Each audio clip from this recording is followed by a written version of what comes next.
warahmatullahi wabarakatuh. Perkenalkan kami dari kelompok 7, RPL Desain dan Implementasi semester genap tahun ajaran 2020-2021. Produk kami adalah kerjakan.id, yaitu aplikasi tryout online berbasis website. Anggota kami yang pertama adalah Samuel Erlangga, 1301180307. Yang kedua Muhammad Alfinus Munir, saya sendiri, 1301183322. Yang ketiga ada Muhammad Chandra Agung Putro, 1301184334. Yang keempat adalah Hafiz Indrianto, 1301180386. Lanjut. Apa itu kerjakan.id? Kerjakan.id adalah sebuah layanan sistem atau program berbasis web yang digunakan untuk melakukan suatu ujian atau tryout secara online bagi siswa SDN 06 Buah Batu. Sistem atau program ini dirancang menggunakan bahasa pemrograman HTML dan PHP. Dalam program meliputi konektivitas internet dan sistem terdistribusi yang berakar dan diolah oleh server pusat. Baiklah, pertama dari aktornya. Di sini di use case diagram kami ini terlibat 3 aktor. Yang pertama admin, siswa, dan guru. Admin memiliki peran sebagai user yang melakukan pemantauan sistem pada aplikasi dan melakukan manage siswa dan guru. Siswa di sini adalah siswa SDN Buah Batu 6 yang dapat melakukan pengerjaan soal tryout pada aplikasi. Guru di sini adalah guru SD Buah Batu 6 yang melakukan hal-hal yang berkaitan dengan pembuatan soal dan melakukan manage nilai pada soal yang dikerjakan oleh siswa. Lanjut. Kemudian ini adalah use case level 1, di mana admin melakukan manage paket soal, manage siswa, manage guru, dan manage password. Guru memiliki peran melakukan manage soal, manage pekerjaan murid, dan manage password. Siswa melakukan kerjakan soal, lihat daftar riwayat, kemudian manage password juga. Lanjut.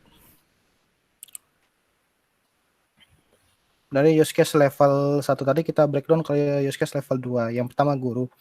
Guru di sini melakukan manage pekerjaan murid, di mana di-extend menjadi kelola nilai yang terdiri atas lihat nilai murid, itu untuk guru memantau nilai-nilai yang sudah nilai tryout yang dikerjakan oleh murid. Kemudian update nilai murid, terus hapus nilai murid. Terus kemudian melakukan lihat riwayat pekerjaan murid.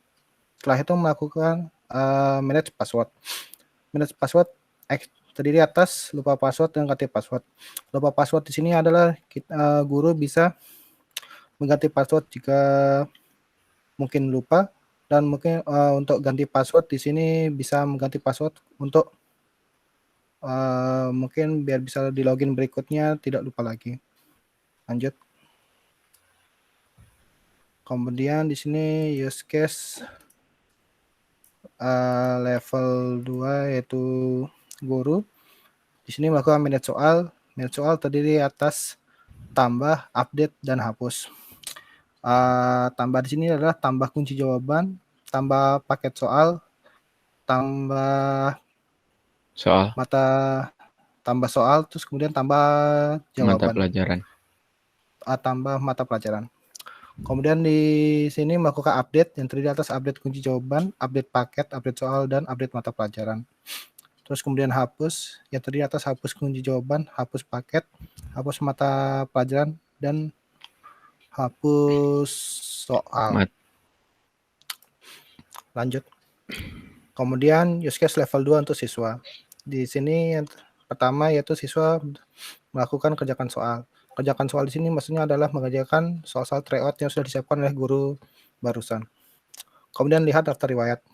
Lihat daftar riwayat di sini adalah soal-soal yang sudah soal tryout yang sudah dikerjakan oleh siswa. Kemudian siswa dapat melakukan manage password yang terdiri atas lupa password dan ganti password. Selanjutnya. Kemudian satu aktor yang terakhir yaitu admin. Di sini admin melakukan manage password, manage siswa, dan manage guru. Manage password di sini sama seperti yang 2 aktor barusan yaitu lupa password dan ganti password. Untuk manage siswa di sini bisa melihat daftar siswa yang ada, kemudian bisa menambahkan siswa dan menghapus siswa. Kemudian manage guru bisa melihat daftar guru, menambahkan guru, kemudian menghapus guru. Ya, selanjutnya kelas diagram akan disampaikan oleh teman saya Hafiz Indrianto. Baik, pada kelas diagram ini terdapat 11 kelas. Next, terdapat 11 kelas. Lalu pada kelas diagram tersebut terdapat 3 turunan dari kelas user, yaitu admin, siswa, dan guru. Pada kelas user terdapat atribut username, password, email, dan terdapat 3 metode yaitu get username, get password, dan get email. Lalu pada kelas admin terdapat dua atribut yaitu ID admin dan nama admin. Terdapat beberapa metode seperti set all admin, get ID admin, get password admin, insert siswa, update siswa, delete siswa, insert guru, update guru, dan delete guru.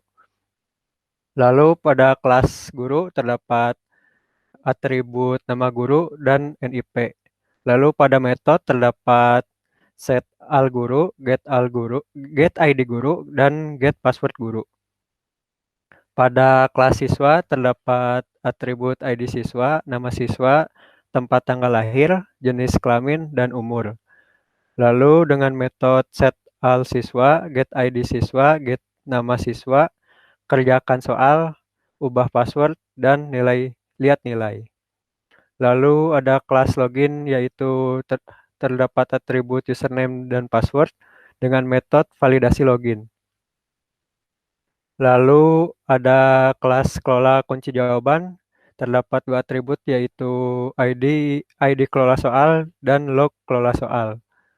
Lalu terdapat 3 metode yaitu insert kunjau, update kunjau, dan delete kunjau.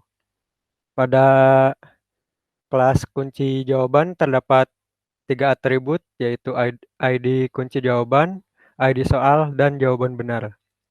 Lalu 4 metode yaitu set al jawaban, get jawaban siswa, get soal, get jawaban benar. Pada kelas tryout terdapat atribut ID tryout, tanggal tryout, durasi, ID siswa, ID soal, jawaban siswa. Dan terdapat metode get jawaban siswa, cek jawaban siswa, get durasi, dan get tanggal. Lalu pada kelas kelola soal terdapat 2 atribut yaitu ID kelola soal dan log kelola soal. Dan terdapat metode insert soal, update soal, delete soal, insert mata pelajaran, update mata pelajaran, delete mata pelajaran, insert paket, update paket, dan delete paket. Pada kelas soal di situ hanya terdapat atribut yaitu ID soal, isi soal, ID kunci jawaban, paket soal, dan mata pelajaran soal. Lalu yang terakhir terdapat kelas nilai yaitu terdapat atribut ID siswa, ID tryout, ID nilai, ID soal, nilai, indeks, tanggal tryout, mata pelajaran, dan paket. Dan terdapat metode insert soal, update soal, delete soal, insert mata pelajaran, update mata pelajaran, delete mata pelajaran, insert paket, update paket, dan delete paket. Dan selanjutnya GUI akan dijelaskan oleh Alfian. Jadi kami yang pertama ada welcome screen dan login page. Jadi welcome screen ini jika kerjakan.id pertama kali dibuka, maka tampilannya akan seperti itu. Lalu jika button login di pojok kanan atas ditekan, maka akan mengarah ke login page. Nah, di mana login page ini untuk setiap aktor akan login dengan username dan password masing-masing, dan jika teridentifikasi sebagai guru maka akan dimasukkan ke dashboard guru, jika admin ke dashboard admin, dan jika siswa ke dashboard siswa. Lanjut. Yang dashboard siswa ada paket soal yang tersedia apa saja, lalu rekap nilai semester ini apa saja. Lanjut. Untuk detail paket soal terdapat detail paket soalnya, nama, dan lain-lain. Lalu terdapat modul apa saja, yang dimana jika modul sudah dikerjakan akan ada muncul nilai untuk modul itu, dan jika belum dikerjakan bisa dimulai mengerjakan atau bahkan modulnya masih terkunci. Untuk pengerjaan soal, siswa bisa mengerjakan soal dengan soal tersusun menurun sampai selesai. Lalu di sebelah kanan ada peta soal mana saja yang sudah dikerjakan dan yang belum dikerjakan. Lalu di pojok kanan atas ada sisa waktu untuk mengerjakan soal-soal. Lalu ada tombol submit atau kumpulkan di paling bawah. Siswa sudah selesai mengerjakan. Lanjut. Jika tombol kumpulkan ditekan, maka akan ada konfirmasi pengumpulan jawaban. Jika tidak, maka akan kembali ke pengerjaan soal. Jika ya, maka jawaban akan dikumpulkan. Untuk selanjutnya ada page ganti password. Di situ siswa bisa mengganti passwordnya dengan memasukkan password lama, lalu password baru, dan ketik ulang password baru. Lanjut. Untuk dashboard guru sendiri hampir sama dengan siswa, hanya saja untuk guru ada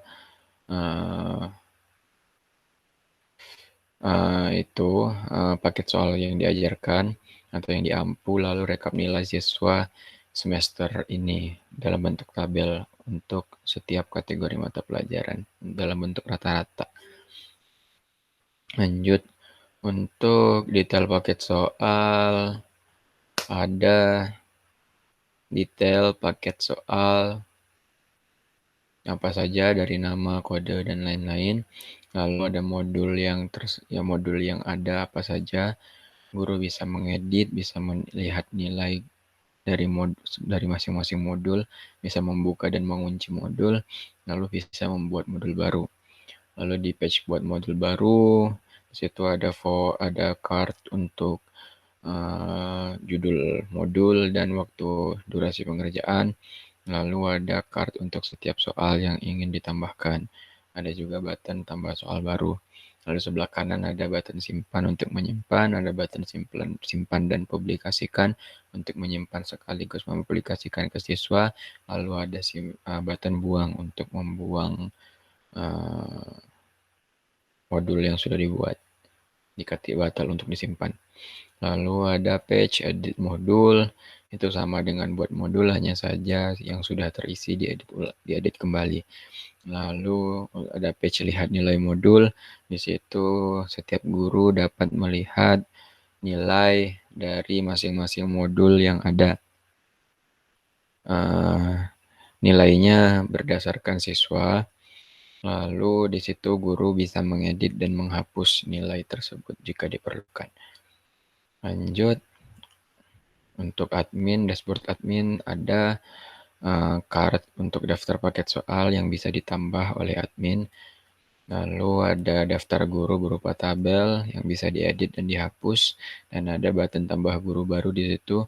Lalu ada daftar siswa berupa tabel yang mana data-data siswanya juga bisa diedit atau dihapus. Lalu ada button tambah siswa baru juga di situ. Lanjut. Nah, untuk page tambah siswa baru nanti ada muncul modul untuk menambah siswa baru. Informasi yang diperlukan adalah nama, NIS, kelas, username, dan password. Untuk tambah guru baru, ada informasi yang diperlukan adalah nama, NIP, username, dan password. Lanjut. Untuk page buat paket soal baru, informasi yang dibutuhkan adalah nama paket soal, kelas, guru pengampu, dan admin harus mengupload cover dari paket soal, lalu bisa disimpan. Lalu untuk edit data guru sama, datanya adalah nama, NIP, username, dan password. Lanjut. Perancangan arsitektur akan dijelaskan oleh Samuel Erlangga. Baik, untuk perancangan arsitektur, di sini development diagram bisa dilihat dari database kita menggunakan MySQL, lalu kita online atau di hosting web server, dan bisa diakses oleh klien melalui distro masing-masing menggunakan browsernya. Kenapa arsitektur yang digunakan adalah layered arsitektur? Karena perangkat lunak yang dibangun menggunakan framework Igniter menerapkan MVC atau Model View Controller. Lalu rancangan lingkungan implementasi. Untuk aplikasi kita bisa dijalankan melalui sistem operasi Windows berapapun. Di sini kita menggunakan Windows 10 dan Linux. Untuk DBMS kita menggunakan MySQL. Dengan bahasa pemrograman HTML, CSS, JavaScript, dan PHP. Dengan IDE, Visual Studio Code untuk merancang kodenya dan menggunakan framework Bootstrap 5, Codeigniter 4, dan untuk kedepannya menggunakan platform pekerjaan lain, yaitu GitHub Repository Developer Aplikasi. Link video akan disertakan setelah presentasi ini. Mungkin sekian presentasi dari kelompok 7. Mohon maaf bila ada kata-kata yang kurang berkenan atau salah kata. Sekian dari kami. Terima kasih.